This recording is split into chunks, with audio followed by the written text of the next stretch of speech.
Hello. See you again with Car Expert YouTube channel. Don't forget to subscribe to get the newest update of car reviews. Thousands of feet above the Pacific Ocean, the winding roads that lead to the summit of Palomar Mountain turn from undulating curves to tight, blind, hairpin bends. Most drivers along this route are looking for a chance to exploit the limits of their car's handling as much as one can on public roads, while taking in the bucolic views and endless blue skies.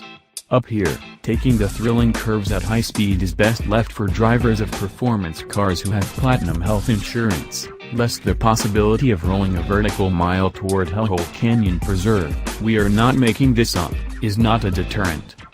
How different the experience is when you've chosen to climb the mountain in the 2017 Cadillac XT5, the crossover that replaces the SRX in a growing lineup of refined and redefined XT-named utility vehicles.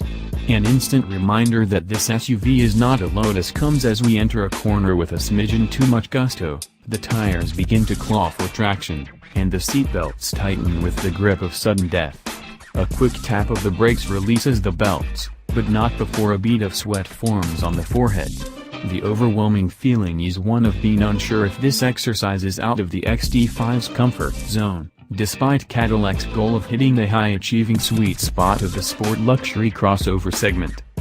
Initially, for the United States market, the XT5 will be powered only by a naturally aspirated, 310 horsepower, 3.6-liter V6. An 8-speed automatic transmission that utilizes an electronically controlled shifter is standard across the lineup. While 310 horsepower is competitive with most mid-size luxury coupes, the XT5 never felt particularly lively getting up to speed. It could certainly stand to benefit from more than 271 pound-feet of torque. We think that issue could be rectified by installing the turbocharged 2.0-liter 4-cylinder engine that will be offered in the rest of the world, or the CT6's delightful twin-turbo 3.0-liter V6, both of which have livelier personalities. Passengers will focus more on the smooth ride and relatively quiet interior, but enthusiasts might grumble. Further dulling the driving experience in the XT5 is lifeless steering with artificially light feel, leaving the driver to operate the vehicle, not engage with the road. The brakes are spongy, and there's a significant amount of body roll when tossing the XT5 around corners. Sport and selectable all-wheel drive modes add some excitement to the drive, mostly in the form of reprogrammed shift calibration, but there is a noticeable delay from the time we selected a mode to when the XT5 actually entered it. Surprisingly for a crossover, the XT5 comes to life the harder it's pushed, but we wish the engine were slightly more punchy and potent. Even if most XT5 drivers won't push their cars too hard, we expect more from the company that just delivered the excellently balanced CT6. That brings us to a discussion of how the XT5 fits in, within the increasingly competitive landscape of the luxury SUV market.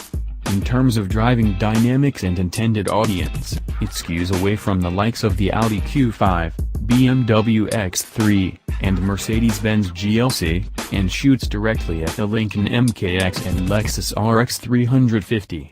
The XT5 offers an argument in favor of giving a second look to the MKX, which is hardly a sporty performer but a speedier and more confident one.